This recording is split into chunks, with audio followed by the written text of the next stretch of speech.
Good evening dear aspirants. Anantha IAS അക്കാഡമിയുടെ daily news analysis സെഷനിലേക്ക് എല്ലാവരെയും സ്വാഗതം ചെയ്യുകയാണ്. നമുക്ക് ഫസ്റ്റ് ആർട്ടിക്കിളിലേക്ക് പോകാം. ഞാൻ ഇന്ന് ആർട്ടിക്കിൾ അറേഞ്ച് ചെയ്തിരിക്കുന്നത് അതിന്റെ ഇമ്പോർട്ടൻസിന്റെ ബേസിസിലാണ് നമ്മളുടെ ആർട്ടിക്കിളിലെ അറേഞ്ച് ചെയ്തിരിക്കുന്നത്.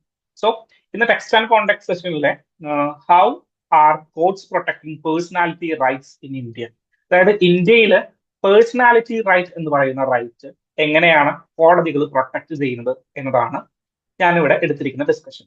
ഓക്കെ, സോ എന്താണ് ഈ പേഴ്സണാലിറ്റി റൈറ്റ്? ഒരാളുടെ പേഴ്സണാലിറ്റി റൈറ്റ് എന്ന് പറഞ്ഞു കഴിഞ്ഞാൽ അദ്ദേഹവുമായി ബന്ധപ്പെട്ട് കിടക്കുന്ന ആട്രിബ്യൂട്ടുകൾ. ഫോർ എക്സാമ്പിൾ, ഒരു ബ്രാൻഡിന് ഒരു ബ്രാൻഡ് നെയിം ഉണ്ട്, അല്ലെങ്കിൽ ഒരു ബ്രാൻഡ് കളർ ഉണ്ട്, അല്ലെങ്കിൽ അതിനൊരു ലോഗോ ഉണ്ട്, അല്ലെങ്കിൽ ഒരു റൈറ്റിംഗ് സ്റ്റൈൽ ഉണ്ട്. സോ ഇതെല്ലാം ആ ഒരു ബ്രാൻഡായിട്ട് അസോസിയേറ്റ് ചെയ്ത് കിടക്കുന്ന കാര്യങ്ങളാണ്. സോ അത് നമ്മൾ കോപ്പി റൈറ്റ് ആക്ടിലും ട്രേഡ് മാർക്ക് ആക്ടിലും എന്ത് ചെയ്യുന്നുണ്ട്? സംരക്ഷിക്കുന്നുണ്ട്.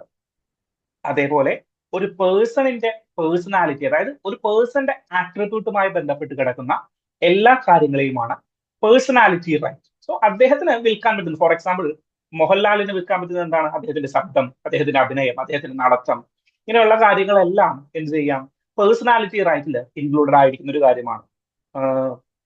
രജനീകാന്ത്, അദ്ദേഹത്തിന് എന്താണ്? അദ്ദേഹത്തിന്റെ പേര്, അദ്ദേഹത്തിന്റെ നടത്തം, അദ്ദേഹത്തിന്റെ സ്റ്റൈല്, അങ്ങനെ സിനിമാ താരങ്ങൾക്കും പിന്നണി ഗായകർക്കും അങ്ങനെ ശബ്ദവും അവരുടെ ശരീരം യൂസ് ചെയ്തുകൊണ്ട്, അല്ലെങ്കിൽ അവരുടെ ശബ്ദം, അവരുടെ പ്രവർത്തനങ്ങൾ യൂസ് ചെയ്തുകൊണ്ട് ജീവിക്കുന്ന ആളുകളെ സംബന്ധിച്ചിടത്തോളം അത് അവരുടെ ഏറ്റവും വലിയ റൈറ്റ് ആണ്. ആ റൈറ്റ്സിനെയാണ് പേഴ്സണാലിറ്റി റൈറ്റുകൾ എന്ന് പറയുന്നത്. So it's include name, image, voice, signature and other attribute. ഒരാളുടെ വിശേഷണ ഗുണങ്ങളെ എല്ലാം നമ്മൾ ഈ പേഴ്സണാലിറ്റി റൈറ്റിൽ ഇൻക്ലൂഡ് ചെയ്യാം.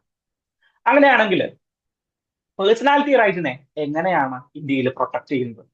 അതാണ് നമ്മൾ ഇവിടെ നോക്കാൻ പോകുന്നത്. എന്താണ് ഈ ഡിസ്കഷന്റെ അടിസ്ഥാനപരമായിട്ടുള്ള കാര്യം? ഈ ഡിസ്കഷന്റെ അടിസ്ഥാനപരമായിട്ടുള്ള കാര്യം എന്താണെന്ന് വെച്ച് കഴിഞ്ഞാൽ, ഇപ്പോൾ ഡീപ് ഫേക്സ് വരുന്നു, ആർട്ടിഫിഷ്യൽ ഇന്റലിജൻസ് വരുന്നു. നിങ്ങളുടെ ശബ്ദം മിമിക് ചെയ്യാനായിട്ട് പറ്റും. ഫോർ എക്സാമ്പിൾ, എനിക്കൊരു കമ്പനി ഉണ്ട്, ഈ കേരളത്തില് അരിപ്പൊടി വെക്കുന്ന ഒരു കമ്പനിയാണെന്ന് വിചാരിക്കുക. അതിന്റെ അംബാസഡർ ആയിട്ട് എനിക്ക് ഷാരൂഖ് ഖാന്റെ ശബ്ദം വേണമെങ്കിൽ ഷാരൂഖ് ഖാന്റെ ശബ്ദം എനിക്ക് മിമിക് ചെയ്ത് തരും. അത് ഒരാളുടെ പേഴ്സണാലിറ്റി റൈറ്റിലേക്കുള്ള കടന്നുകയറ്റമാണോ? കടന്നുകയറ്റം തന്നെയാണ്. സോ അങ്ങനെയുള്ള കാര്യങ്ങൾ, ഇപ്പോൾ ആർട്ടിഫിഷ്യൽ ഇന്റലിജൻസ് കാരണം ഒരാളുടെ ശബ്ദവും ഒരാളുടെ രൂപവും എന്താണ് മിമിക് ചെയ്യാൻ പറ്റും എന്നുള്ള ഒരു അവസരത്തിൽ, ഡീപ് ഫേക്കിന്റെ കാലഘട്ടത്തിൽ ഈ പേഴ്സണാലിറ്റി റൈറ്റ് പ്രൊട്ടക്ട് ചെയ്യുന്നത് ഏറ്റവും അത്യാവശ്യമായിട്ടുള്ള കാര്യമാണ്. സോ 4 രീതിയിലാണ് നമ്മൾ ഈ പേഴ്സണാലിറ്റി റൈറ്റ് പ്രൊട്ടക്ഷൻ ആക്ട് എന്ന് പറഞ്ഞൊരു ആക്ട് ഒന്നും ഇന്ത്യയിലോ കേരളത്തിലോ ഒന്നുമില്ല, നമുക്കറിയാം. പക്ഷേ നമ്മളുടെ പല നിയമങ്ങളിലൂടെയും, കോൺസ്റ്റിറ്റ്യൂഷനിലൂടെ, പല നിയമങ്ങളിലൂടെ, പല ജഡ്ജ്മെന്റ്സിലൂടെ നമ്മൾ എന്ത് ചെയ്യുന്നുണ്ട്? ഈ പേഴ്സണാലിറ്റി റൈറ്റിനെ ഇന്ത്യയിൽ പ്രൊട്ടക്ട് ചെയ്യുന്നുണ്ട്. ഓക്കെ, സോ അത് ഏതൊക്കെയാണെന്ന് നമുക്ക് നോക്കാം. ആദ്യം നമ്മൾ നമ്മളുടെ ഫണ്ടമെന്റൽ ലോ ഓഫ് ലാൻഡ് എടുത്തു. ഏതാണ് ഫണ്ടമെന്റൽ ലോ ഓഫ് ലാൻഡ്? നമ്മളുടെ കോൺസ്റ്റിറ്റ്യൂഷൻ ഓഫ് ഇന്ത്യ. കോൺസ്റ്റിറ്റ്യൂഷനിലെ article 21 right to privacy protect ചെയ്യുന്നുണ്ട്. ഏതാണ് ജഡ്ജ്മെന്റ്? കുട്ടസ്വാമി കേസ് ഓർക്കുന്നുണ്ടേ? നമ്മുടെ ആധാറുമായി ബന്ധപ്പെട്ടിട്ടുള്ള കുട്ടസ്വാമി കേസ് 2017 കോടതി പറഞ്ഞു right to privacy is an എന്താണ് ഫണ്ടമെന്റൽ റൈറ്റ് എന്ന് കോൺസ്റ്റിറ്റ്യൂഷൻ നമ്മുടെ കോടതി, സുപ്രീം കോടതി പറയുകയുണ്ടായി കുട്ടസ്വാമി കേസിൽ. സോ ആ കേസിലോ തന്നെയാണ് നമ്മളുടെ റൈറ്റ് ടു പ്രൈവസിയുമായി ബന്ധപ്പെട്ട കാര്യം തന്നെയാണ് ഇവിടെ പേഴ്സണാലിറ്റി റൈറ്റിന്റെ കാര്യത്തിൽ നമ്മൾ പറയുന്നത്. ദെൻ ഇന്റലക്ച്വൽ പ്രോപ്പർട്ടി റൈറ്റ്, അതുമായി ബന്ധപ്പെട്ട, അല്ലെങ്കിൽ ഇന്റലക്ച്വൽ പ്രോപ്പർട്ടി റൈറ്റ്സുമായി ബന്ധപ്പെട്ട നമ്മളുടെ നിയമങ്ങൾ എന്തൊക്കെയാണ് ഇന്ത്യയിലുള്ളത്? ഒന്ന് കോപ്പി റൈറ്റ് ആക്ട്. ഏതാണ്? ഒന്ന് കോപ്പി റൈറ്റ് ആക്ട് 1957. രണ്ടാമത്തത് ഏതാണ്? ട്രേഡ് മാർക്ക് ആക്ട് 1995 1996 ഉള്ള trademark act. Okay, so copyright act ഉണ്ട്, ട്രേഡ് മാർക്ക് ആക്ട് ഉണ്ട്. കോപ്പി റൈറ്റ് ആക്ടിലെ സെക്ഷൻ 38B-യും 37A ഒക്കെയാണ് ഇതുമായി ബന്ധപ്പെട്ട കാര്യങ്ങൾ പറയുന്നത്. Then common law of torts എന്ന് പറയുന്നത്. എന്താ ഈ ലോ ഓഫ് ടോട്ട്സ് എന്ന് പറഞ്ഞു കഴിഞ്ഞാൽ? അതായത് നോൺ ലോ സ്റ്റുഡൻസ് ആരെങ്കിലും ഒക്കെ ഉണ്ടെങ്കിൽ, നിയമം ലോ ഓഫ് ടോട്ട്സ് എന്താണെന്ന് അറിയാത്തവരുണ്ടെങ്കിൽ ഞാൻ ഒന്ന് പറഞ്ഞുതരാം. അതായത് ഒരു സിവിൽ നിയമം, അതായത് അല്ലെങ്കിൽ ഒരു സിവിൽ റോങ്ങിനെ നമുക്ക് എപ്പോഴും ഡിഫൈൻ ചെയ്യാനായിട്ട് പറ്റത്തില്ല. ഫോർ എക്സാമ്പിൾ, ഡീപ് ഫേക്ക് ഉപയോഗിക്കരുത്. അതൊരു എഗ്രിമെന്റ് വെച്ചിട്ട് ഇന്ത്യയിലെ എല്ലാ ജനങ്ങൾക്കും ബാധകമാകുന്ന രീതിയിൽ രജനീകാന്തിനോ ഷാരൂഖ് ഖാനോ ഒരു എഗ്രിമെന്റ് വെക്കാനായിട്ട് പറ്റുമോ? ഇല്ല. ഓക്കെ, സോ അങ്ങനെയുള്ള ഇതൊരു സിവിൽ റോങ്ങുകളാണ്, പക്ഷേ കൃത്യമായിട്ട് എടുത്ത് പറഞ്ഞിട്ടുണ്ടാവില്ല. അങ്ങനെയുള്ള സന്ദർഭങ്ങളിൽ ഒരു പൗരൻ പാലിക്കേണ്ട സിവിൽ റൈറ്റുകളെയാണ് കോമൺ ലോ ഓഫ് ടോട്ട്സിൽ പറയുന്നത്. Okay, so common law of torts എന്ന് പറഞ്ഞു കഴിഞ്ഞാൽ ഫോർ എക്സാമ്പിൾ നിങ്ങൾ ഒരു എഗ്രിമെന്റ് ഇല്ലാതെ, എഗ്രിമെന്റ് ഇല്ലെങ്കിൽ ഉണ്ടെങ്കിൽ നമുക്ക് എന്ത് ചെയ്യാം, നെഗോഷിയേഷൻ ഇൻസ്ട്രുമെന്റ് ആക്ടിലേക്ക് നമുക്ക് പോകാം, അല്ലെങ്കിൽ പാർട്ണർഷിപ്പ് ആക്ടിലേക്ക് നമുക്ക് പോകാം. ഒരു എഗ്രിമെന്റ് ഉണ്ട്, ഞാൻ ഇത്ര രൂപ ഒരാളുടെ കയ്യിൽ നിന്ന് വാങ്ങിച്ചോളാം, അല്ലെങ്കിൽ ഒരാൾക്ക് ഇത്ര മാസം കഴിഞ്ഞ് കൊടുത്തോളാം എന്നൊരു എഗ്രിമെന്റ് ഉണ്ട്. അപ്പോൾ നമുക്ക് അതിന് കൃത്യമായിട്ട് നിയമങ്ങളുണ്ട്. കൊടുക്കാതെ വന്നു കഴിഞ്ഞാൽ എന്ത് ചെയ്യണം, അല്ലെങ്കിൽ കൊടുത്തു കഴിഞ്ഞ് അല്ലെങ്കിൽ എന്തെങ്കിലും നമ്മൾ അതിൽ വ്യത്യാസം വരുത്തി കഴിഞ്ഞാൽ എന്ത് ചെയ്യണം, അതെല്ലാം കൃത്യമായിട്ട് എഴുതി വെച്ചിട്ടുള്ള നിയമങ്ങളുണ്ട്. നെഗോഷിയേഷൻ ഇൻസ്ട്രുമെന്റ് ആക്ടിലുണ്ട്, പല നിയമങ്ങളുണ്ട്.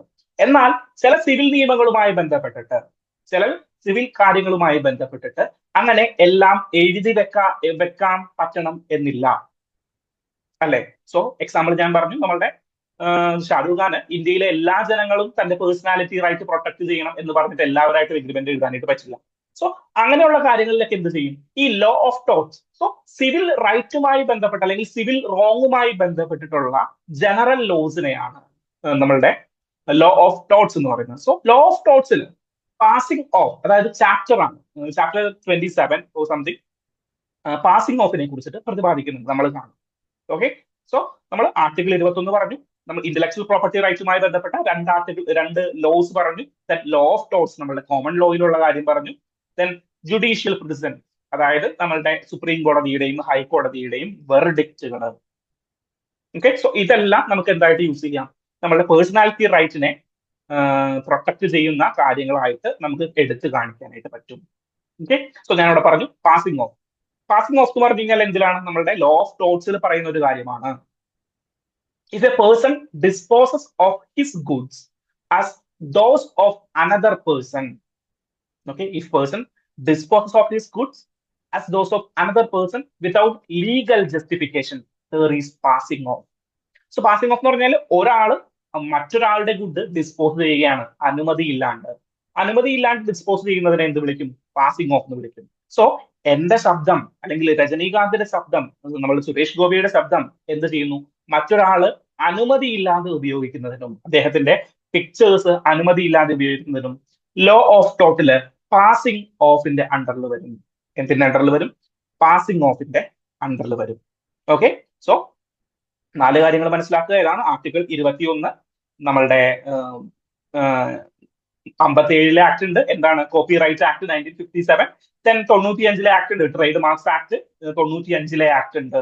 ദെൻ നമ്മളുടെ പാസിംഗ് ഓഫുമായി ബന്ധപ്പെട്ടിട്ട് കോമൺ ലോ ഓഫ് ടോർട്സ്. ഇനി നമുക്ക് പോകേണ്ടത് ചില ജഡ്ജ്മെന്റുകളിലേക്കാണ്. ഓക്കെ, ചില ജഡ്ജ്മെന്റിലേക്കാണ്.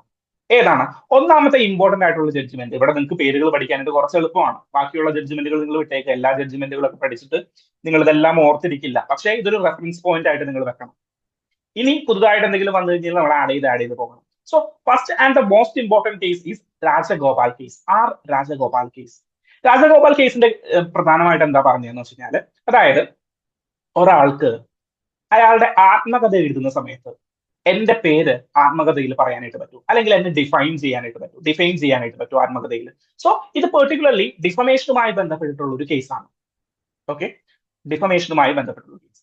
സോ കോടതിയിൽ ഇദ്ദേഹം പറഞ്ഞു, അതായത് ഞാൻ എന്റെ ആത്മകഥ എഴുതുകയാണ്, ഞാൻ സിനിമാ മേഖലയിൽ ഏറ്റവും നന്നായിട്ട് പ്രവർത്തിക്കുന്ന ഒരു പ്രൊഡക്ഷൻ കൺട്രോളറാണ്.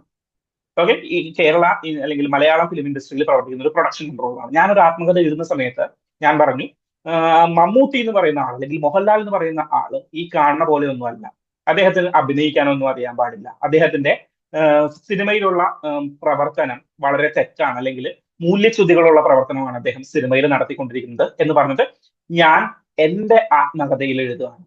ഓക്കെ, സോ എനിക്ക് അങ്ങനെ എഴുതാനായിട്ട് റൈറ്റ് ഉണ്ടോ? ആർട്ടിക്കിൾ 19 നോക്കുകയാണെങ്കിൽ right to freedom of speech and expression ഉണ്ട്, ഇല്ലേ?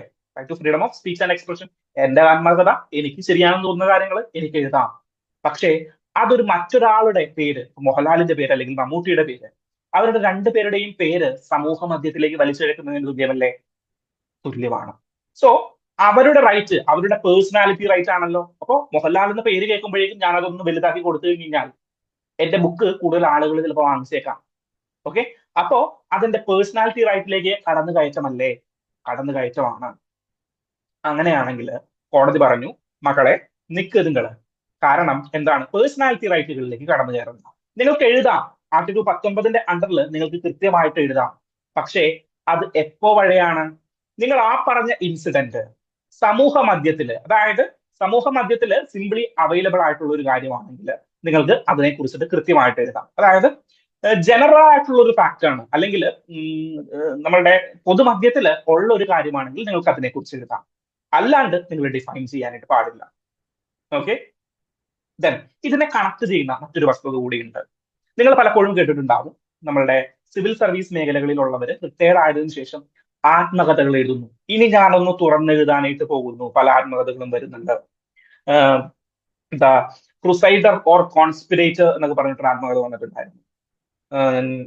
ആരാണ് നമ്മളുടെ 2011 കാലഘട്ടങ്ങളിൽ നമ്മുടെ 2G സ്പെക്ട്രം സ്കാമുമായി ബന്ധപ്പെട്ട്, നമ്മളുടെ കോൾ അഴിമതിയൊക്കെയായി ബന്ധപ്പെട്ടിട്ട് മൻമോഹൻ സിംഗ് ഗവൺമെന്റിനെതിരെ തുറന്നെഴുതിയ ഒരു ഐ എ എസ് ഓഫീസറുടെ ആത്മകഥയാണ് ദ ക്രുസൈഡർ ആൻഡ് കോൺസ്പിറേറ്റർ. ദെൻ അന്നത്തെ കൺട്രോളർ ആൻഡ് ഓഡിറ്റർ ജനറൽ ആയിട്ടുണ്ടായിരുന്ന ആളുടെ ഒരു ആത്മകഥയുണ്ട്, നോട്ട് ജസ്റ്റ് ആൻ അക്കൗണ്ടന്റ് എന്ന് പറഞ്ഞിട്ട് ഒരു ആത്മകഥ. സോ ഈ ആത്മകഥകളെല്ലാം ഇവര് എന്താണ്, ഇത് കഴിയുമ്പോൾ നമ്മളുടെ IAS പീരീഡ് കഴിയുമ്പോൾ, റിട്ടയർ ആയി കഴിയുമ്പോൾ ഇവരങ്ങോട്ട് തുറന്നെഴുതും. ഈ തുറന്നെഴുതുമ്പോൾ മൻമോഹൻ സിംഗിനെ നമുക്ക് വിമർശിക്കാൻ പറ്റുമോ? ആ വിമർശനത്തിനും ഈ ആർട്ടിക്കിൾ തന്നെയാണ്, അല്ലെങ്കിൽ ഈ കേസ് ലോ തന്നെയാണ് പറയുന്നത്, നിങ്ങൾക്ക് പൊതുമധ്യത്തിൽ, വിച്ച് മീൻസ് നിങ്ങൾ മൻമോഹൻ സിംഗിനെ വിമർശിക്കുന്നുണ്ടെങ്കിൽ ആ വിമർശനത്തിന് കാരണമായിട്ടുള്ള കാര്യങ്ങൾ പൊതുമധ്യത്തിനുണ്ടെങ്കിൽ, അതായത് നമ്മളുടെ റൈറ്റ് ടു ഇൻഫോർമേഷൻ ആക്ട് പ്രകാരം നിങ്ങൾ ഒരു മൻമോഹൻ സിംഗിനെ വിമർശിക്കുകയാണ്, റൈറ്റ് ടു ഇൻഫോർമേഷൻ ആക്ട് പ്രകാരം നിങ്ങൾക്ക് കിട്ടുന്ന അവൈലബിൾ ആയിട്ടുള്ള റിസോഴ്സുകൾ നിങ്ങൾക്ക് ഇത് തെളിയിക്കാനായിട്ടുണ്ടെങ്കിൽ നിങ്ങൾക്ക് അവരെ വിമർശിച്ചുകൊണ്ട്, അല്ലെങ്കിൽ ആ പ്രക്രിയയുമായി ബന്ധപ്പെട്ട കാര്യങ്ങളിൽ അവരെ വിമർശിച്ചുകൊണ്ട് നിങ്ങൾക്ക് എഴുതാനായിട്ട് സാധിക്കും. Okay, so R Rajagopal case ഡിഫോമേഷനുമായി ബന്ധപ്പെട്ടതാണ്. പെർട്ടിക്കുലർലി നിങ്ങളുടെ പേഴ്സണൽ ആയിട്ടുള്ള ഒരാളുടെ പേഴ്സണൽ സ്പേസിൽ ഓട്ടോബയോഗ്രഫി എഴുതുമ്പോൾ അവരെ വിമർശിക്കാമോ, അല്ലെങ്കിൽ അവരുടെ പേഴ്സണൽ കാര്യങ്ങൾ എടുത്ത് പറയാം, അത് പബ്ലിക് സ്പേസിൽ ഉണ്ടെങ്കിൽ മാത്രം.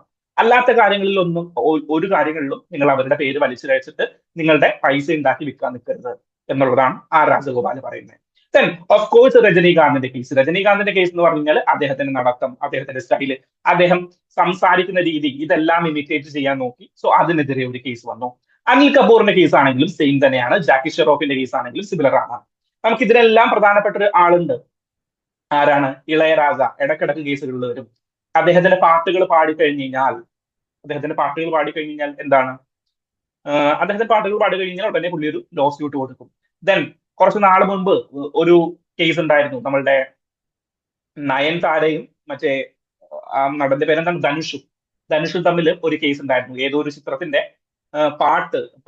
ഏതോ ഒരു ചിത്രത്തിന്റെ സിനിമ ലൊക്കേഷനിലുള്ള സീനുകൾ നയൻതാരയുടെ ഒരു സിനിമയിൽ ഉപയോഗിച്ചുകൊണ്ടെന്ന് പറഞ്ഞിട്ട് ഒരു കേസ് ലോ ഉണ്ടായിരുന്നു. സോ ഇതെല്ലാം കോപ്പിറൈറ്റുമായിട്ടും ട്രേഡ് മാർക്കുമായിട്ടും ബന്ധപ്പെട്ട് നിൽക്കുന്ന കേസുകളാണ്. രജനീകാന്ത് കേസ്, അനിൽ കപൂർ കേസ്, ജാക്കി ഷെറോഫ് കേസ്. സോ ഇതൊന്നും, ഈ 3 കേസുകൾ അത്ര ഇമ്പോർട്ടന്റ് ഇല്ല, ജസ്റ്റ് ഒരു എക്സാമ്പിൾ ആയിട്ട് നിങ്ങൾ എഴുതി വെക്കേണ്ടത് മാത്രമാണ്. ദെൻ എന്താണ് നമുക്ക് ഇത് ചെയ്യാനായിട്ട് സാധിക്കുക?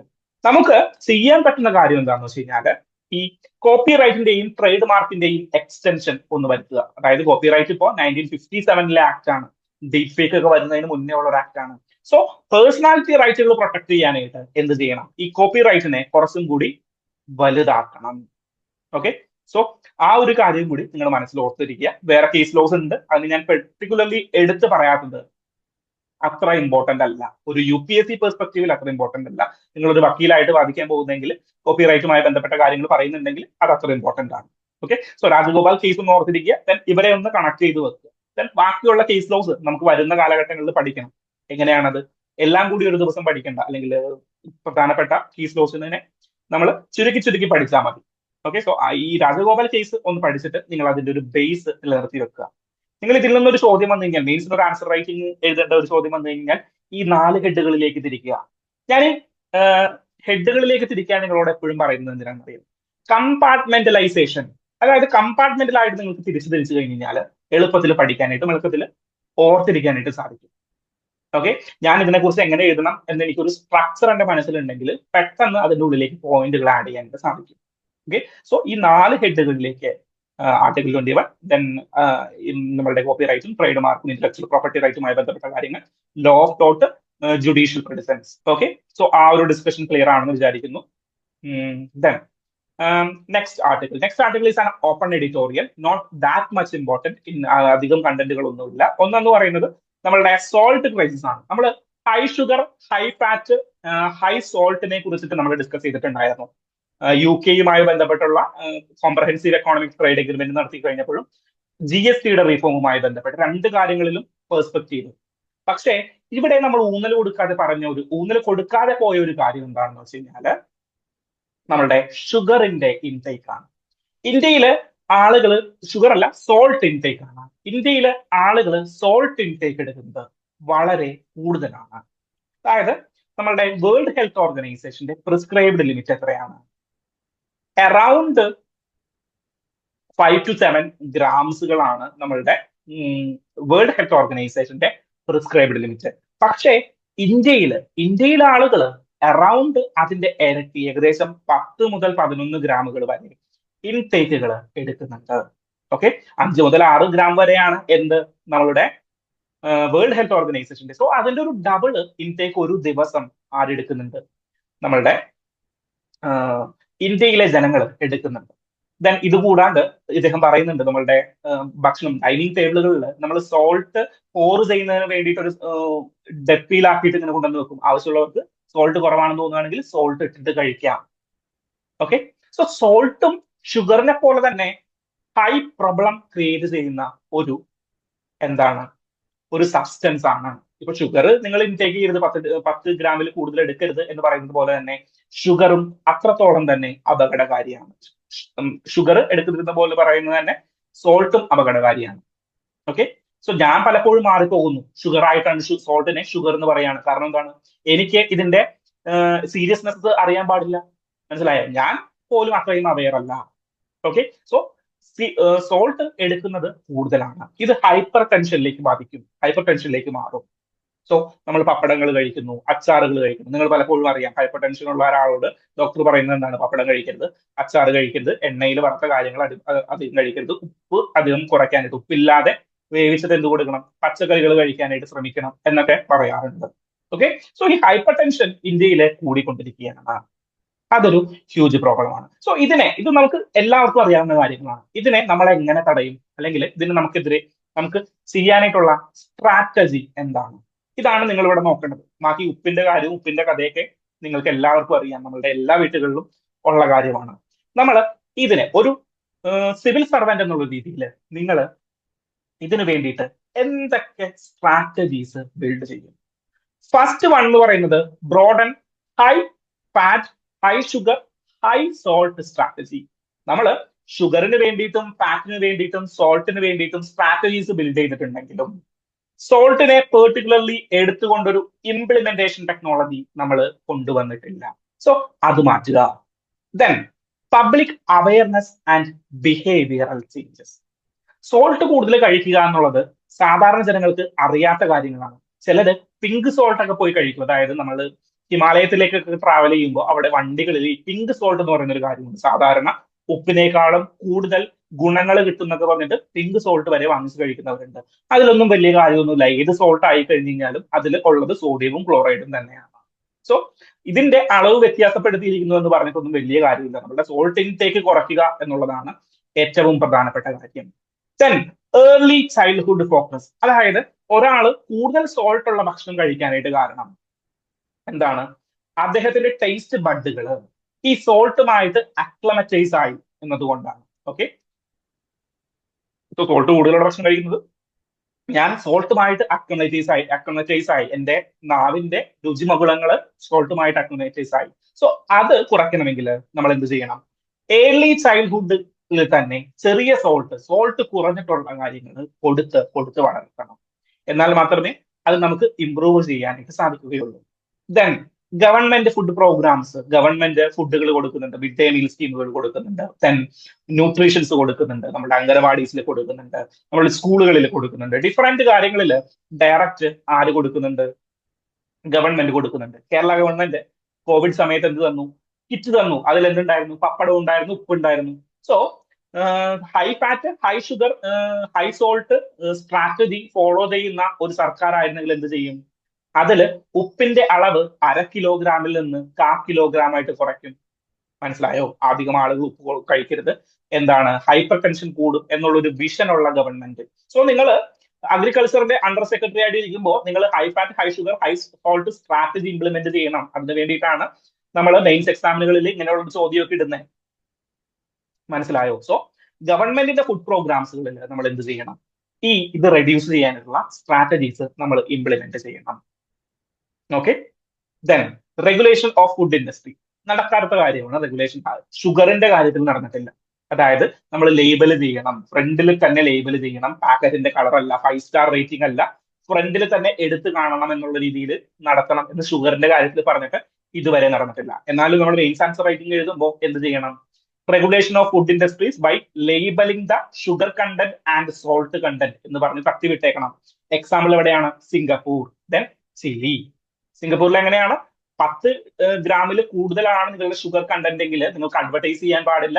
നിങ്ങൾ എന്താണ് അതിനെ ഒരു ഡീമെറിറ്റ് കുട്ടകി ആയിട്ടാണ് അവിടെ കാണുന്നത്. അല്ലെങ്കിൽ നിങ്ങൾക്ക് ചെറിയ കുട്ടികൾക്ക് കൊടുക്കുന്നതിന് റെസ്ട്രിക്ഷൻ ഉണ്ട്. ദെൻ അത് കൂടാണ്ട് നിങ്ങൾ എന്താണ് കുപ്പിയിൽ വലിയ വണ്ണത്തിൽ ദൂരെ നിന്ന് നോക്കുമ്പോൾ തന്നെ ആളുകൾ കാണണം ഇത് high sugar high fat content ഉള്ള സാധനമാണ്.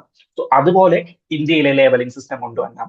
Then community and family level initiative നമ്മളുടെ കമ്മ്യൂണിറ്റി ലെവലിലായിട്ടും ഫാമിലി ലെവലിലും ഇതിനെതിരെയുള്ള കാര്യങ്ങൾ കൊണ്ടുവരണം. നാഷണൽ ഇന്റഗ്രേഷൻ, അതായത് ഒരു കോംപ്രഹെൻസീവ് ആക്ഷൻ പ്ലാൻ, അത് ഫസ്റ്റ് സെഷനിലേക്ക് നമുക്ക് കണക്ട് ചെയ്യാനായിട്ട് പറ്റും. നാഷണൽ ഇന്റഗ്രേഷനിലേക്ക് കൊണ്ടുവരണം. ഓക്കെ. സോ എങ്ങനെയാണ് ഇതിന്റെ ഒരു പാറ്റേൺ നമ്മൾ ചെയ്തു വെക്കുക? നമ്മളൊരു സിവിൽ സർവന്റ് ഇങ്ങനെയുള്ള ചോദ്യങ്ങൾ നമുക്ക് നമ്മുടെ മനസ്സിൽ നിന്ന് എടുത്ത് എഴുതാൻ പറ്റുന്ന ചോദ്യങ്ങളായിരിക്കും. ഓക്കെ. അങ്ങനെയുള്ള സമയങ്ങളിൽ നിങ്ങളൊരു സിവിൽ സർവന്റ് ആയി കഴിഞ്ഞാൽ നിങ്ങൾ എന്തൊക്കെ മാറ്റങ്ങൾ കൊണ്ടുവരും എന്നുള്ളത് എടുക്കുക, അതിന് സൊല്യൂഷൻസ് എഴുതി വെക്കുക. ഓക്കെ. സോ ഇതൊന്നും കാണാതെ പഠിച്ചൊന്നും പോകണ്ട, ഒന്ന് മനസ്സിലാക്കിയിരിക്കുക. Public awareness, early childhood. Then ഇതിനെല്ലാം പറ്റുവാണെങ്കിൽ എന്ത് ചെയ്യണം? എക്സാമ്പിൾസും നിങ്ങളുടെ മെയിൻസ് ആൻസർ റൈറ്റിംഗുകളിൽ എഴുതണം. ഓക്കെ. ഇപ്പൊ ഞാൻ ഗവൺമെന്റ് നമ്മുടെ റെഗുലേഷനെ കുറിച്ച് പറഞ്ഞപ്പോൾ ചിലിയുടെ എക്സാമ്പിളും സിംഗപ്പൂരിന്റെ എക്സാമ്പിളും പറഞ്ഞു. ഓക്കെ. സോ സ്റ്റാറ്റിസ്റ്റിക്സും എക്സാമ്പിളും നിങ്ങൾ ഇങ്ങനെയുള്ള കാര്യങ്ങളിൽ എഴുതാനായിട്ട് ശ്രദ്ധിക്കണം. UK എക്സാമ്പിൾ പറയാം. സോ ഗ്ലോബൽ എക്സാമ്പിൾസിലേക്ക് നമുക്ക് പോവുക. അതാണ് എക്സാമ്പിൾസ് എഴുതാൻ പറ്റിയ ഏറ്റവും ബെസ്റ്റ് സ്ട്രാറ്റജി.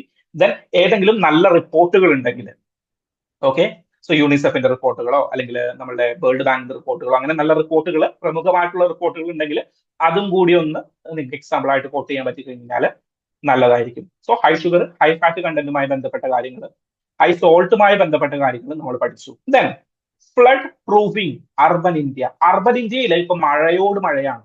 ഇന്ത്യയിൽ എവിടെ എടുത്തു കഴിഞ്ഞാലും മഴക്കെടുതികൾ വളരെ കൂടിക്കൊണ്ടിരിക്കുകയാണ്. അതുമായി ബന്ധപ്പെട്ട ഒരു ആർട്ടിക്കിളാണ് flood proofing urban India. Okay. Flood proofing urban India ഇതെന്താണ്? അതായത് ഇന്ത്യയിൽ ഇപ്പോ മഹാരാഷ്ട്ര എടുക്കൂ, മഹാരാഷ്ട്രയിൽ വെള്ളങ്ങൾ പൊങ്ങിയിട്ടുണ്ട്. ഹരിയാന, പഞ്ചാബ് റീജിയൻ, പഞ്ചാബിൽ ഏതാണ്ട് 21 ഡിസ്ട്രിക്റ്റോ 14 ഡിസ്ട്രിക്റ്റോ എന്തോ വെള്ളത്തിന്റെ അടിയിലായിരുന്നു. ദെൻ ഹരിയാന നമ്മൾ ക്ലാസ്സിൽ ഡിസ്കസ് ചെയ്തിട്ടുണ്ട്, നമ്മുടെ ഡെയിലി ന്യൂസ് അനാലിസിസ് ഡിസ്കസ് ചെയ്തിട്ടുണ്ടായിരുന്നു. എന്താണ്? നമ്മളുടെ യമുന നദി കര കവിഞ്ഞൊഴുകുന്നു. അപ്പൊ യമുന നദിയുടെ എവിടേക്ക് എങ്ങനെയൊക്കെയാണ് യമുന നദി ഒഴുകുന്നത് എന്ന് നമ്മൾ ഡീറ്റെയിൽ ആയിട്ട് പഠിച്ചു. ഓക്കെ. അതിന്റെ കൈവഴികൾ ഏതാണ്, ട്രിബ്യൂട്ടറീസ് ഏതാണെന്ന് നമ്മൾ പഠിച്ചു. സോ ഇന്ത്യയിലെ ഇപ്പൊ പരക്കെ കാണുന്ന ഒരു കാര്യം, കൊൽക്കത്തയിൽ മഴയാണ്. ദെൻ ഇന്നലെ നമ്മൾ പഠിച്ചു ദുർഗാ പൂജയിൽ ഉണ്ടാക്കി വെച്ചിരുന്ന ഐഡൽസ് എല്ലാം വെള്ളത്തിൽ നനഞ്ഞു പോയി, ഇന്നലത്തെ പത്രത്തിൽ ഉണ്ടായിരുന്നു. ദെൻ എല്ലാ സ്ഥലങ്ങളിലും നോക്കുകയാണെങ്കിൽ ഇപ്പോ നമ്മളുടെ വെസ്റ്റേൺ ഗട്ട്സ് ഏരിയയിലാണെങ്കിലും അല്ലെങ്കിൽ സെൻട്രൽ നോർത്തേൺ ഇന്ത്യ പൊതുവെ മഴ കുറവ് ലഭിക്കേണ്ട ഏരിയാസിലാണെങ്കിലും ഹൈ റെയിൻഫാൾസ് റിപ്പോർട്ട് ചെയ്യുന്നുണ്ട്. ഓക്കെ. സോ നമ്മളുടെ ഒരു അർബൻ പ്ലാനിങ്, മഴയുമായി ബന്ധപ്പെട്ടുള്ള ഒരു അർബൻ പ്ലാനിങ് ഇവിടെ നമ്മൾ ചേഞ്ച് ചെയ്യണം. കാരണം എന്താണ്? മഴയുടെ ഇന്റൻസിറ്റിയും ഫ്രീക്വൻസിയും ഡിസ്ട്രിബ്യൂഷനും ചേഞ്ച് ചെയ്തുകൊണ്ടിരിക്കുകയാണ്. Intensity, frequency and distribution change ചെയ്തുകൊണ്ടിരിക്കുകയാണ്. നമുക്ക് ഇപ്പൊ ജൂൺ 1 മഴ പെയ്യും എന്ന് നമുക്കറിയാം, ഇടവപ്പാതി മഴ പെയ്യും എന്ന് നമുക്കറിയാം. സ്കൂൾ തുറക്കുമ്പോൾ മഴ പെയ്യും, ജൂൺ മാസം മഴയുടെ മാസമാണ്. പക്ഷേ അതിന്റെ ഒരു ട്രെൻഡ് മാറിക്കൊണ്ടിരിക്കുകയാണ്. ജൂണിൽ നിന്ന് പറയുന്നത് മഴ പെയ്യും, കുറച്ച് മഴകളായിരിക്കും പെയ്യുന്നത്, ദെൻ കുറച്ച് നാള് മഴ പെയ്യാതിരിക്കും. ദെൻ വലിയൊരു മഴ ഏതാണ്? ഓഗസ്റ്റിലേക്ക് പെയ്യാൻ തുടങ്ങിയിട്ടുണ്ട്. ദെൻ ജൂണിൽ പെയ്യുന്നുണ്ടെങ്കിൽ തന്നെ ജൂൺ മാസം പെയ്യേണ്ട മഴ എന്താണ്? ഒരാഴ്ച കൊണ്ട് പെയ്തു തീരുന്നു. അതൊരു ഹ്യൂജ് പ്രോബ്ലമാണ്. ഓക്കെ. ജൂൺ മാസത്തിൽ പെയ്യേണ്ട മഴ ഒരാഴ്ച കൊണ്ട് പെയ്തു തീരുന്നു, അല്ലെങ്കിൽ ഒരാഴ്ചയിൽ പെയ്യേണ്ട മഴ ഒരു ദിവസം കൊണ്ട് പെയ്തു തീർന്നിട്ട് പിന്നെ ഫുള്ള് വെയിലാക്കുന്നു. സോ ഇതെല്ലാം എന്താണ്? ഇന്റൻസിറ്റിയും ഫ്രീക്വൻസിയും ഡിസ്ട്രിബ്യൂഷനും മാറ്റം വരുന്നതുമായി ബന്ധപ്പെട്ടിട്ടാണ്. സോ ഇതിന്റെ അടിസ്ഥാനത്തിൽ നമ്മൾ എന്ത് ചെയ്യണം? നമ്മളുടെ അർബൻ പ്ലാനിങ്ങുകളിലും ചില മാറ്റങ്ങൾ വരുത്തണം. അതിന്റെ ഒരു ഡീറ്റെയിൽ ആയിട്ടുള്ള ഒരു ഡിസ്കഷനാണ് ഈ ഒരു ആർട്ടിക്കിളുകളിൽ പറഞ്ഞിരിക്കുന്നത്. ഓക്കെ. സോ അർബൻ പ്ലാനിങ്ങിന് വേണ്ടിയിട്ട് എന്താണ് കറന്റ് സിസ്റ്റത്തിലുള്ള പ്രശ്നം? ഒന്ന് ഔട്ട്ഡേറ്റഡ് പ്ലാനിങ് ആണ്. അതായത് ഇത്രയും വലിയ മഴകൾ പെയ്യുമ്പോൾ, ഫോർ എക്സാമ്പിൾ ക്ലൗഡ് ബേഴ്സുകൾ നടക്കുകയാണ്. ഉത്തരാഖണ്ഡിൽ നടക്കുന്നു, പഞ്ചാബിൽ നടക്കുന്നു, നമ്മുടെ മഹാരാഷ്ട്രയിൽ നടക്കുന്നു. ഈ ക്ലൗഡ് ബേഴ്സിനെ ക്യാരി ചെയ്യാനായിട്ടുള്ള ഒരു ക്യാരിയിങ് കപ്പാസിറ്റി ആർക്കില്ല? നമ്മളുടെ അർബൻ സെന്റേഴ്സിന് ഇല്ല. അവരുടെ ഡ്രെയിനേജ് സിസ്റ്റങ്ങളായിക്കോട്ടെ, അവരുടെ എന്താണ് അതർ സിസ്റ്റങ്ങളായിക്കോട്ടെ, വേസ്റ്റ് മാനേജ്മെന്റ് സിസ്റ്റങ്ങളായിക്കോട്ടെ, വെള്ളം ഒഴുകി പോകാനായിട്ടുള്ള വഴിയില്ല. വെള്ളം കെട്ടി നിന്ന് കഴിഞ്ഞാൽ അതിൽ നിന്ന് സെക്കൻഡറി ഡിസീസസ്, വിച്ച് മീൻസ് പാൻഡമിക്കുകൾ പോലെ, അതായത് കൊതുകുകൾ മുട്ടയിടാനായിട്ടും അങ്ങനെയുള്ള കാര്യങ്ങളെല്ലാം വരാനായിട്ടുള്ള സാധ്യതയുണ്ട്. സോ ഇതെല്ലാം ഹ്യൂജ് പ്രോബ്ലമാണ്. ഇതെല്ലാം ഹ്യൂജ് പ്രോബ്ലമാണ്. ദെൻ അപ്പൊ നമ്മൾ പ്രോബ്ലം ഐഡന്റിഫൈ ചെയ്തു. ഇനി ആഫ്റ്റർ സിവിൽ സർവന്റ് നമ്മൾ എന്താ ചെയ്യേണ്ടത്? നമ്മൾ സൊല്യൂഷൻസ് കൊടുക്കണം. കൃത്യമായിട്ടുള്ള സൊല്യൂഷൻസ് കൊടുക്കണം. എന്തൊക്കെ സൊല്യൂഷൻസ് കൊടുക്കാൻ പറ്റും? ഒന്നാമത്തത് ഡാറ്റ ഡ്രിവൻ പ്ലാനിങ് ആണ്. ഇപ്പോ നമ്മൾ ഒരു നാഷണൽ ഡാറ്റ, അതായത് മൺസൂൺ ഇന്ന ദിവസം വരുന്നു, ആവറേജ് മൺസൂൺ ഇത്രയാണ്. അപ്പൊ അങ്ങനെ നോക്കി കഴിയുമ്പോൾ, അപ്പൊ ആവറേജ് മൺസൂണിന്റെ കേസ് എടുത്ത് നോക്കി കഴിയുമ്പോൾ നോർമൽ എല്ലാ വർഷവും ഏകദേശം ഒക്കെ ഈക്വൽ ആയിട്ടാണ്, ഏകദേശം 97% അല്ലെങ്കിൽ 98% ഈക്വൽ ആയിട്ടാണ് കിട്ടുന്നത്. പക്ഷേ ഡിസ്ട്രിബ്യൂഷനിൽ വേരിയേഷനുകൾ ഉണ്ട്. ഞാൻ പറഞ്ഞു, ഇന്റൻസിറ്റിയിൽ വേരിയേഷൻ ഉണ്ട്, ഡിസ്ട്രിബ്യൂഷനിൽ വേരിയേഷൻ ഉണ്ട്, ഫ്രീക്വൻസിയിൽ വേരിയേഷൻ ഉണ്ട്. ഈ ഡിസ്ട്രിബ്യൂഷൻ വേരിയേഷൻ കുറയ്ക്കുന്നതിന് വേണ്ടിയിട്ടാണ് നമ്മൾ എന്ത് ചെയ്യുന്നത്? നമ്മൾ ഡാറ്റ ഡ്രിവൻ പ്ലാനിങ്, അതായത് ഡിസ്ട്രിക്ട് വൈസ് ഉള്ള ഡാറ്റകൾ നമ്മൾ കളക്ട് ചെയ്യണം. Okay, sub daily rainfall data, sub daily rainfall data, അതായത് ഒരു ദിവസം ഒരു ദിവസത്തെ ഡാറ്റയല്ല, പകരം എന്ത് ചെയ്യണം? പല സമയങ്ങളിലായിട്ടുള്ള ഡാറ്റാസ് നമ്മൾ കളക്ട് ചെയ്യണം. So sub daily rainfall data district ലെവലിൽ നമ്മൾ കളക്ട് ചെയ്തിട്ട് നമ്മൾ കുറച്ചും കൂടി, ഫോർ എക്സാമ്പിൾ നമ്മളുടെ എറണാകുളത്ത് മഴ പെയ്യുമ്പോൾ ചിലപ്പോൾ നമ്മളുടെ തൃശ്ശൂർ മഴ പെയ്യണമെന്നില്ല, അല്ലെങ്കിൽ തിരുവനന്തപുരത്ത് മഴ പെയ്യണമെന്നില്ല. സോ സബ് ഡിസ്ട്രിക്റ്റ് ആയിട്ട് ഡാറ്റാസ് അനാലിസിസ് ചെയ്തിട്ട്, ഇപ്പൊ നമ്മൾ പറയാറുണ്ട് പഞ്ചായത്ത് തിരിഞ്ഞാണ് ചിലപ്പോഴൊക്കെ മഴ പെയ്യുന്നത്. ഞങ്ങളുടെ പഞ്ചായത്തിൽ മഴ പെയ്യുമ്പോൾ തൊട്ടപ്പുറത്തെ പഞ്ചായത്തിൽ നല്ല വെയിലായിരിക്കും. സോ അങ്ങനെ ഉള്ള സമയങ്ങളിൽ എന്ത് ചെയ്യും? സോ റീജിയണൽ സ്പെസിഫിക് ആയിട്ട് ക്ലൗഡ് ഫോർമേഷനുകളും ക്ലൗഡ് ബേഴ്സുകളും ഉണ്ടാകുന്നുണ്ട്. സോ അതിനെ ഐഡന്റിഫൈ ചെയ്യുന്നതിന് സബ് ഡെയിലി റെയിൻഫാൾ ഡാറ്റാസ് നമ്മൾ അനലൈസ് ചെയ്യുകയും ഡാറ്റ ഡ്രിവൻ പ്ലാനിങ് നടത്തുകയും ചെയ്യണം. Then coordinated measurements.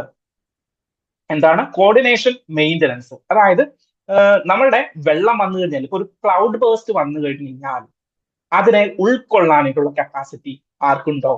നമ്മളുടെ അർബൻ ഏരിയാസിനുണ്ടോ എന്ന് ചെക്ക് ചെയ്യണം. ഓക്കെ, സോ അതിനായിട്ടുള്ള ഡ്രെയിനേജുകൾ ക്ലിയർ ചെയ്യണം. ഡ്രെയിനേജുകൾ ക്ലിയർ ചെയ്താൽ മാത്രം മതിയോ? പോരാ, അവിടെ സോളിഡ് വേസ്റ്റ് മാനേജ്മെന്റുകൾ കൃത്യമായിട്ട് ചെയ്യണം. അല്ലെങ്കിൽ ഒരു മഴയ്ക്ക് ഈ സോളിഡ് വേസ്റ്റുകളെല്ലാം വീണ്ടും നമ്മുടെ ഡ്രെയിനേജുകൾ വന്നിരിക്കുകയും ഡ്രെയിനേജ് അടയുകയും ചെയ്യും. സോ എന്താണ് കോർഡിനേറ്റഡ് എഫേർട്സ് അവിടെ വേണം.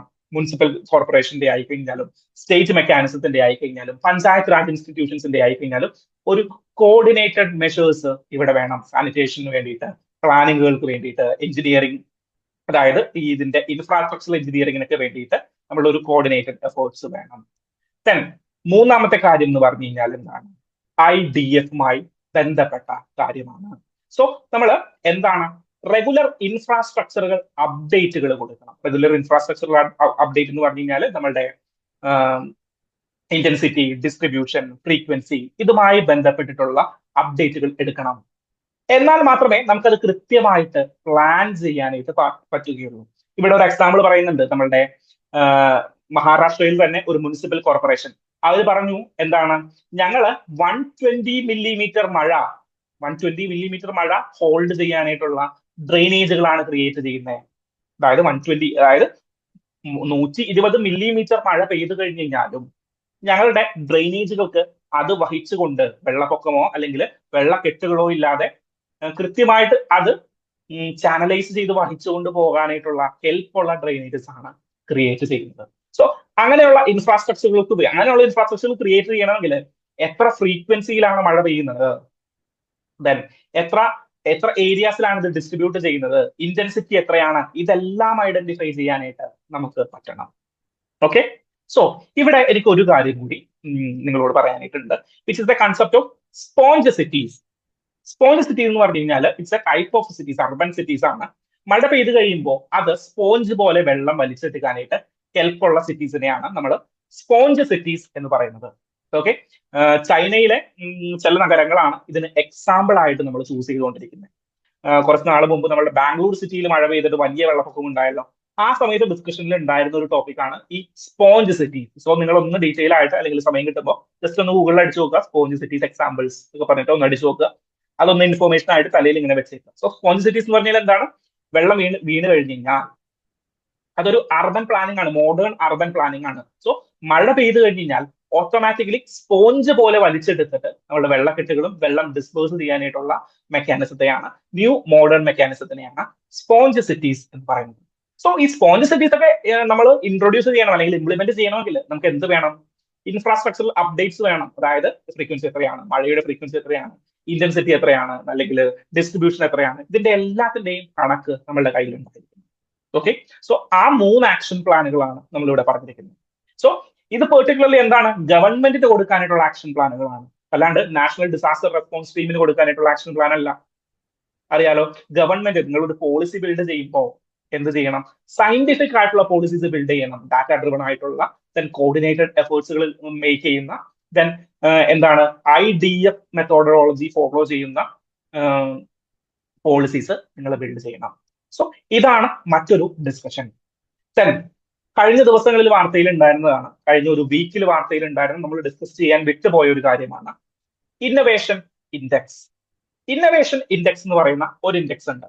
ആരാണ് ഫോം ചെയ്യുന്നത്? ഇൻഡെക്സിനെ കുറിച്ചിട്ടൊക്കെ ചിലപ്പോൾ പ്രിലിംസിൽ ചോദിക്കാറുണ്ട്. പഴയൊരു ട്രെൻഡ് ആയിരുന്നു, കണ്ടുവന്നിരുന്ന ഒരു ട്രെൻഡ് ആയിരുന്നു ഇന്നൊവേഷൻ ഇൻഡെക്സുകൾ. സോ ഇന്നൊവേഷൻ ഇൻഡെക്സ് എന്ന് പറഞ്ഞാൽ വേൾഡ് ഇന്റലക്ച്വൽ പ്രോപ്പർട്ടി ഓർഗനൈസേഷൻ ആണ് ഇങ്ങനെ ഒരു ഇൻഡെക്സ് പുറപ്പെടുവിക്കുന്നത്.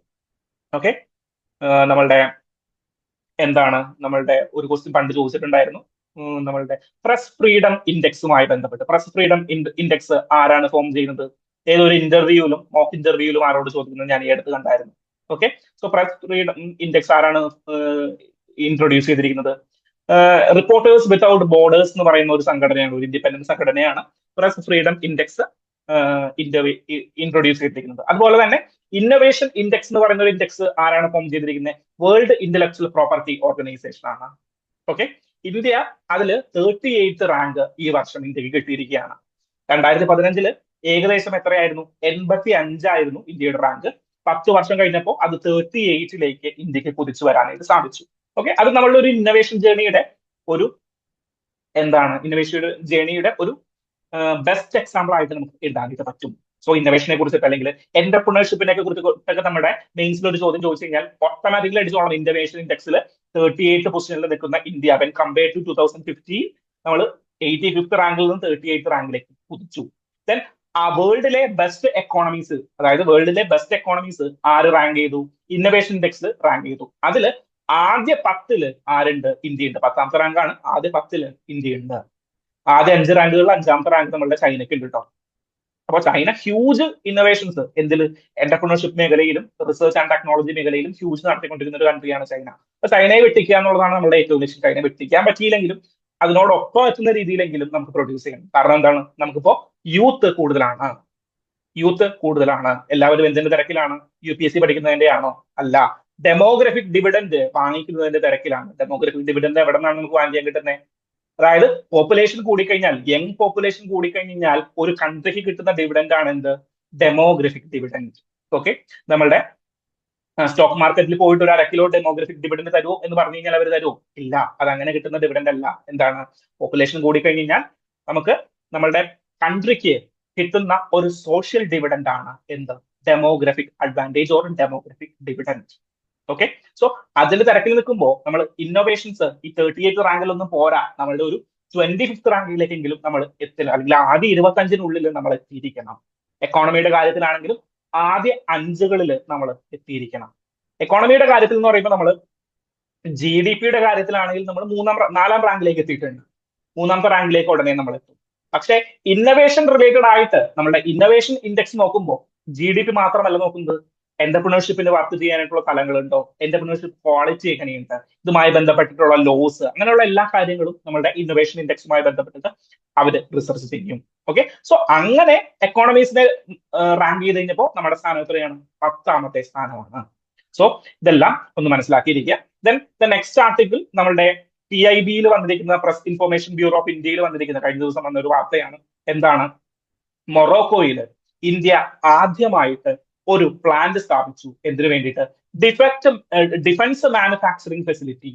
ചില ഡിഫൻസ് ഉൽപ്പന്നങ്ങൾ മാനുഫാക്ചറിങ് ചെയ്യുന്നതുമായി ബന്ധപ്പെട്ടിട്ട് ഒരു പ്രൈവറ്റ് പ്ലാന്റ്, ടാറ്റയാണ് ആ പ്ലാന്റ് ക്രിയേറ്റ് ചെയ്തിരിക്കുന്നത്. അത് ആര് ഉദ്ഘാടനം ചെയ്തു? നമ്മുടെ ഡിഫൻസ് മിനിസ്ട്രി ഉദ്ഘാടനം ചെയ്തു. സോ മൊറോക്കോയിലാണ് ഇന്ത്യയിൽ നിന്ന് പുറത്തുള്ള ഇന്ത്യയിലെ ആദ്യത്തെ പ്ലാന്റ്. ആ പ്ലാന്റ് എന്ന് പറഞ്ഞു കഴിഞ്ഞാൽ ഇന്ത്യ ഗവൺമെന്റ് അല്ല ഇംപ്ലിമെന്റ് ചെയ്തിരിക്കുന്നത്, പ്രൈവറ്റ് ഏജൻസിയാണ്, ടാറ്റയാണ്. ടാറ്റ അഡ്വാൻസ്ഡ് സിസ്റ്റം ലിമിറ്റഡ് ആണ് ഈ പ്ലാന്റ് ഇൻട്രൊഡ്യൂസ് ചെയ്യുന്നത്. എവിടെയാണ്? മൊറോക്കോയിലാണ് ഈ പ്ലാന്റ് ഇൻട്രൊഡ്യൂസ് ചെയ്തിരിക്കുന്നത്. സോ മൊറോക്കോ എവിടെയാണ്? മൊറോക്കോ എന്ന് പറഞ്ഞാൽ നമ്മുടെ ആഫ്രിക്കൻ രാജ്യത്തിന്റെ ഏറ്റവും മുകളിലുള്ള കൺട്രിയാണ് മൊറോക്കോ എന്ന് പറഞ്ഞു കഴിഞ്ഞാൽ. ഓക്കെ, സ്പെയിനുമായിട്ട്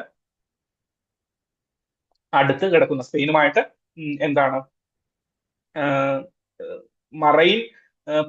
മറൈൻ ബൗണ്ടറി ഫോളോ ചെയ്യുന്ന ഒരു കൺട്രിയാണ് നമ്മളുടെ മൊറോക്കോ. സോ ഞാൻ ഒരു കാര്യം കൂടി ഇൻട്രൊഡ്യൂസ് ചെയ്യാണ്. നമ്മൾ എന്താ പഠിച്ചത്? നമ്മൾ ബേസിക് ആയിട്ടൊരു കാര്യം പഠിച്ചത് എന്താണ്? മൊറോക്കോയിൽ ഒരു manufacturing facility, defence manufacturing facility create ചെയ്തു. നമ്മളുടെ ഇന്ത്യൻ വെഹിക്കിളുകൾ, അതായത് നമ്മളുടെ ഈ യുദ്ധ വെഹിക്കിളുകൾ നിർമ്മിക്കുക എന്നുള്ളതാണ് ഈ ഒരു പ്ലാന്റിന്റെ ലക്ഷ്യം. ആരാണ്? ടാറ്റയാണ്. മൊറോക്കോയിലാണ് നിർമ്മിച്ചത്. മൊറോക്കോയുടെ മാപ്പ് കാണിച്ചു. എവിടെയാണെന്ന് നമ്മൾ പ്ലേസ് ചെയ്തു? ആഫ്രിക്കയിലെ മുകളില്, സ്പെയിനോട് ചേർന്ന് കിടക്കുന്ന കടലിൽ. സോ യൂറോപ്പിനെയും നമ്മളുടെ ആഫ്രിക്കയെയും കണക്ട് ചെയ്യുന്ന ഒരു സ്ഥലമാണ് ഈ മൊറോക്കോ എന്ന് പറഞ്ഞു കഴിഞ്ഞാൽ. ഇവിടെ ഒരു സ്ട്രൈറ്റ് ഉണ്ട്. സ്ട്രൈറ്റ് എന്ന് പറഞ്ഞു കഴിഞ്ഞാൽ കടലിടുക്കുണ്ട്.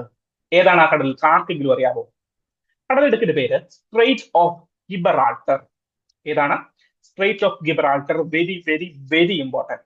Okay, so strait of Gibraltar.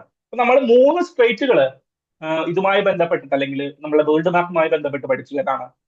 നമ്മൾ സ്ട്രൈറ്റ് ഓഫ് മലാക്ക പഠിച്ചു, ഇന്ത്യൻ ഓഷ്യയുടെ തീരത്ത്, നമ്മളുടെ സിംഗപ്പൂർ സിറ്റിയുടെ അടുത്തായിട്ട്, ഇല്ലേ? Straight of Malacca. ഒമാന്റെ അവിടെ ഒരു സാധനം കിടപ്പുണ്ടല്ലോ, ഒരു ഹോൺ പോലെ, മൂക്ക് പോലെ ഒരു സാധനം കിടപ്പുണ്ടല്ലോ. അതിന്റെ പേരെന്താണ്? Straight of Hormuz. Okay, straight of Hormuz. Then പുതിയൊരു സ്ട്രൈറ്റ് ഞാൻ ഇൻട്രൊഡ്യൂസ് ചെയ്തതാണ് സ്ട്രൈറ്റ് ഓഫ് ഗിബ്രാൾട്ടർ. മറന്നു പോകരുത്, സ്ട്രൈറ്റ് ഓഫ് ഗിബ്രാൾട്ടർ. നമ്മുടെ സന്തോഷ് ജോർജ് കുളങ്ങര പോയിട്ടുള്ള രാജ്യം ഒക്കെയാണ്, നല്ല ഭക്ഷണമൊക്കെ കിട്ടുന്ന രാജ്യമാണ് ഈ മൊറോക്കോ എന്ന് പറയുന്നത്. ലോകത്തിലെ ഏറ്റവും സുന്ദരികളായിട്ടുള്ള ആളുകൾ, സ്ത്രീകൾ ജീവിക്കുന്നു എന്ന് പറയപ്പെടുന്ന, സന്തോഷ് കുളങ്ങര പറഞ്ഞൊരു കാര്യമാണ്, ലോകത്തിലെ ഏറ്റവും സുന്ദരികളായിട്ടുള്ള സ്ത്രീകൾ താമസിക്കുന്നു എന്ന് പറയപ്പെടുന്ന ഒരു നഗരം കൂടിയാണ് ഈ മൊറോക്കോ. കാരണം എന്താണ്? യൂറോപ്പിനോടുള്ള ഒരു ഐക്യം, അല്ലെങ്കിൽ യൂറോപ്പിനോട് തൊട്ടടുത്ത് കിടക്കുന്ന ഒരു സ്ഥലമാണ്. സോ ഒരുപാട് പേര് യൂറോപ്പിൽ നിന്ന് പണ്ടേ കുടിയേറി പാർത്തിട്ടുണ്ട്. എവിടെ? മൊറോക്കോയിലേക്ക്. എന്നാൽ തനത് വംശജർ ഏതാണ് അവിടെ ഉള്ളവർ? തനത് വംശജർ എന്ന് പറഞ്ഞു കഴിഞ്ഞാൽ ആഫ്രിക്കൻ പീപ്പിൾസ് ആണ്. സോ ഇതിന്റെ രണ്ടിന്റെയും ഒരു മിക്സഡ് ഇന്റഗ്രേഷൻ അവിടെ നമുക്ക് കാണാനായിട്ട് പറ്റും. എവിടെ? മൊറോക്കോയിൽ നമുക്ക് കാണാനായിട്ട് പറ്റും. സോ ആ ഒരു കാര്യം കൂടി, ഒരു കൾച്ചറൽ സ്പെസിഫിക്കിലുള്ള ഒരു കാര്യം കൂടിയിട്ട് നിങ്ങൾ ഓർത്തിരിക്കുക. ഓക്കെ, സോ മൊറോക്കോ മറന്നു പോകരുത്. ദെൻ വേറെ എന്താണ്? Personality right. അതാണ് ഏറ്റവും ഇമ്പോർട്ടന്റ് ആയിട്ട് ഞാൻ ഇന്ന് ചൂസ് ചെയ്തിരിക്കുന്ന ഒരു ആർട്ടിക്കിൾ. ഓക്കെ, പേഴ്സണാലിറ്റി റൈറ്റ് എന്താണെന്ന് മനസ്സിലാക്കുക. അതുമായി ബന്ധപ്പെട്ടിട്ട് എങ്ങനെയാണ് ഇന്ത്യയിലെ ലോസ് ഫ്രെയിം ചെയ്തിരിക്കുന്നത്. സോ നമ്മൾ ഡിറൈവ്ഡ് ലോസ് ആണ് അതിലുള്ളത് എന്ന് കൂടിയിട്ട് നിങ്ങൾ മനസ്സിലാക്കി വെക്കുക. ഓക്കെ.